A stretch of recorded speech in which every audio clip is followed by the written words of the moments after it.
Hello there and welcome back to War Thunder. Today I want to have another look at the Type 74.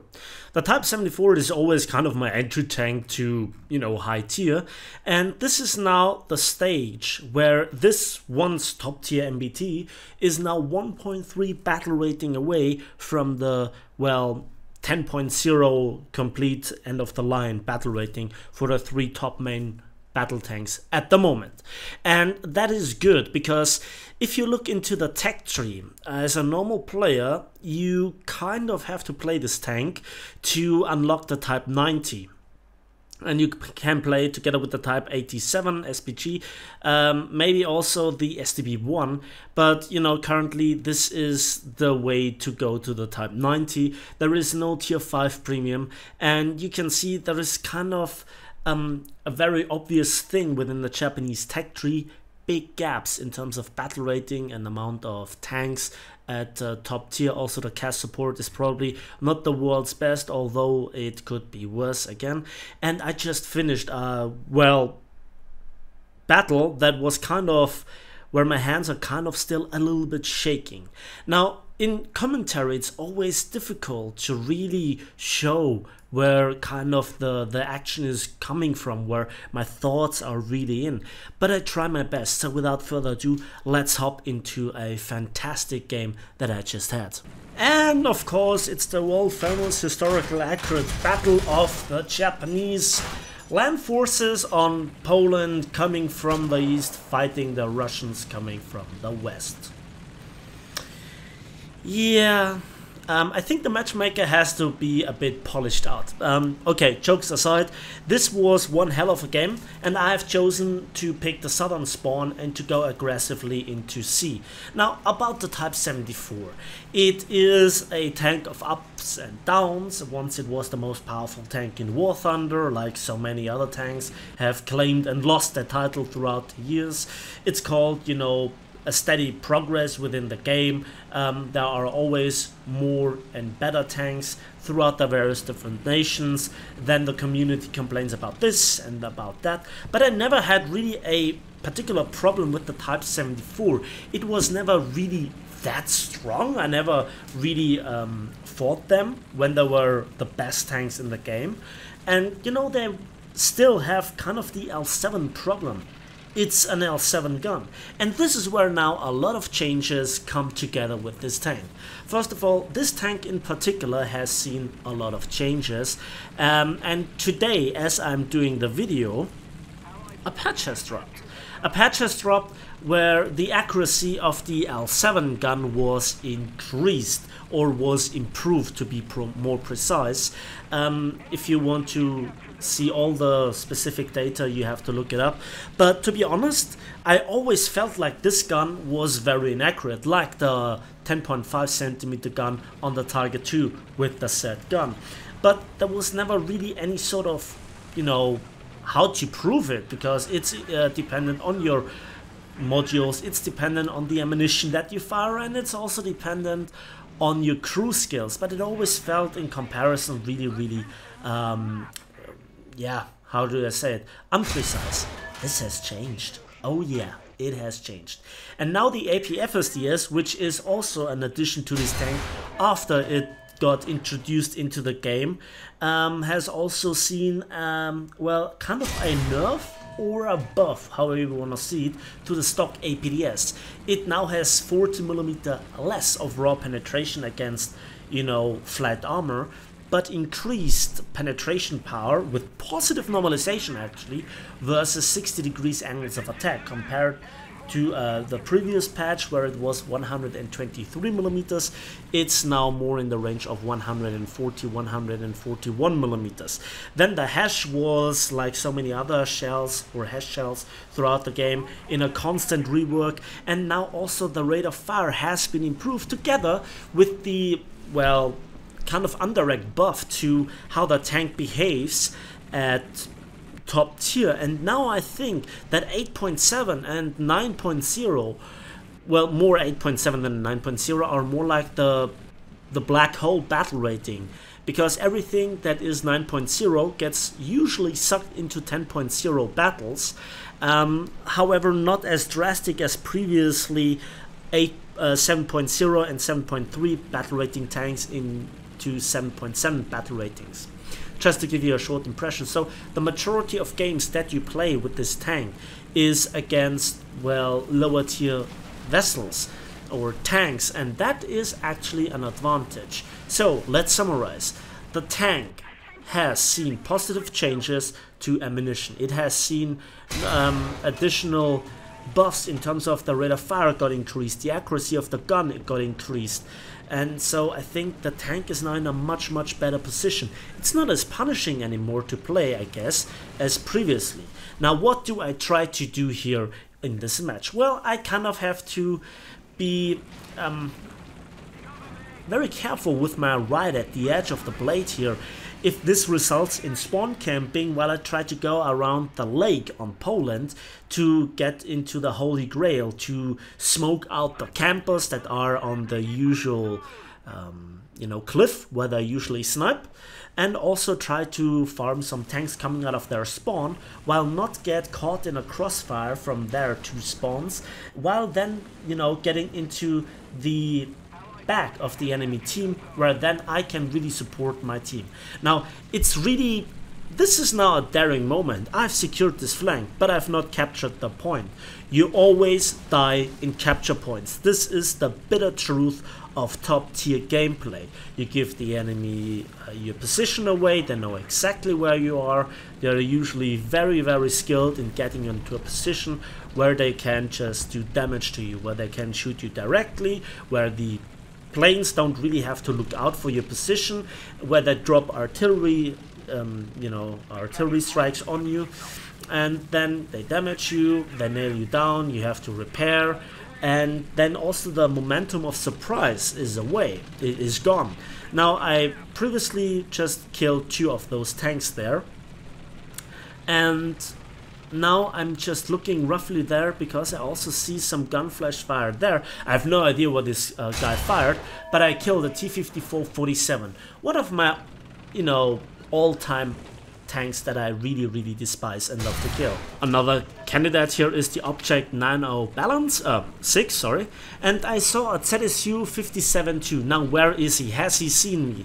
Has he witnessed the killing of his 2 comrades? Now what do I need to do? There are not that many tanks anymore in the city, just 2. Well, make that 1 in the city and 1 approaching. And it's an M68-2 if I'm not mistaken. And I'm awfully exposed here. So I've done my job, secured the flank, and now I need to really contribute more to the success of the team. Nice, 3 got killed by Leopard 1, and I'm still looking around. I'm a bit paranoid because if you then go away from the spawn zones, then you usually end up becoming easy gun food. And now the race is on. What is the enemy doing? Okay, 1 has given away its position from B. He doesn't expect me from this position, so I might have a shot, and I actually see him, shots out, and I killed actually the M60A2 with a single shot. Ammunition detonated, lucky hit. The Type 74 has a reasonably high top speed when it comes to, overall speed that you actually see, despite having a horsepower to ton ratio of just under 20. A lot of other tanks at that battle rating range with that very same horsepower to ton ratio, very similar, are just a little bit slower. But in the start, in the response, you're much more sluggish compared to a Leopard 1, and to turn around just takes just a touch too long for my taste. I'm still here into the deployment zone, if you like, from the enemy team. I see some action going on. I need to make sure that as many crew, as many team members survive. Currently the action is around the entry of the city from our spawn, but I just have to make sure that they don't die. I hear a lot of gunfire. It might just be that ZSU 57-2 that I spotted before, and one of our tanks has its problems. I see him, I shoot through the fence, and I actually hull break him. Good stuff. That's already my 7 kill, my 7th kill. I actually didn't count them, I was just in pure action. What to do now? I really hesitate to capture B. I absolutely despise it. The majority of deaths that I have to suffer through are mostly associated with caps. Capturing, defending a cap, attacking a cap. This is just where you die. And so also this, you know, driving here behind this building, I'm giving my position away and the enemy just had there an opportunity to kill me. There is a swing fire somewhere and he killed our Leopard 1. With a swing fire it's not that easy to kill a Leopard, so he had to be in a good position and the Leopard had to be in a relatively bad position, so you kind of can estimate where it is. Swing fire, not that very good in close quarters. I captured another point and now I'm reversing. I might just confuse an enemy here by shooting, and he actually, well, butchered the shot. The surprise is gone, the sun is now against me, so I have kind of all this light in my face and I can't really see.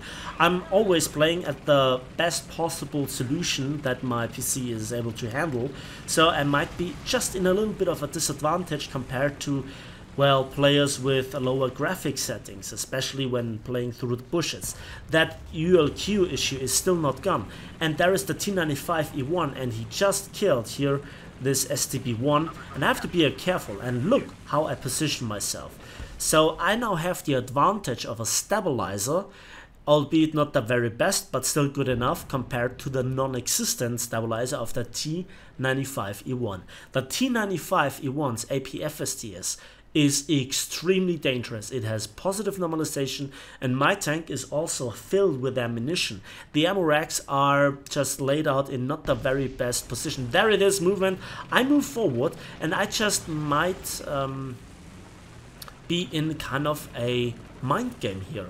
So where is this turret facing? Can I reverse? Can I bring in the shot before he can just stop, aim and shoot? I try my luck here and he actually butchers the shot and I kill his driver and the loader. And now I screw it up, and but where also the increased reload speed comes in. From 7 rounds per minute to 9 rounds it was buffed. I kill the turret ring and now I finish him off with a shot through the upper frontal plate for my 8th kill. 8th kill! It has been a while since I got this with a tank which has this kind of performance. But again, please notice, this is the performance of a fully upgraded tank with the best shell that is played in an ambush style within a down tier. But still, you might see more of those games. You might just see more of those games. Now the mouse has killed the swing fire, which is, well, I'd say very ironic. Because, if I'm not mistaken, the swing fire was in open field versus a mouse. Yeah. And now, what do I do now? Now, sadly, the mouse got killed by an IL-28. I don't want to fall victim to airplanes. The top cover of this tank is not its best strength, and while I have a 50 cal on top, the elevation of it is also not the very best. Now, the top armor of this tank is actually 25 on the engine deck and ranging from 37 to 67 on top of the roof. So that's actually not all that bad versus cannon fire and smaller rockets. But you know, Russians and their bombs, I really don't want to force here my bad luck. And I'm playing smart, not just because I'm hiding here from the plane. There's a Tempest coming in, probably with rockets, and I'm just hiding here below the tree. I can listen to my surroundings if a tank passes by. If now the capture zones get flipped, I can approach them from an unexpected angle. The IL-28 killed here another Leopard with a bomb, so I have my reasons to hide here from the aircraft. And the Tempest actually killed the Jagdpanzer 5. The top protection of the Type 74 is actually not all that bad. It ranges from 25mm from the engine deck to 37 and actually 67mm for the top of the, well, turret. Now, the game is about to end, and that was one hell of an exciting gameplay. Very often it is really difficult to really give you the excitement that I feel while playing the game, but this was really a game where my hands were kind of shaking and I wanted to have this good result. 8 kills and 1 capture zone for nearly 54,000 civil lines and 5,575 vehicle research points for the Type 90, the Survivor Award. That was one hell of a game. So thanks for watching, thanks for listening. I hope you enjoyed this game. Give it a like if you did, subscribe if you want to see more, and we'll see each other on the battlefields of War Thunder.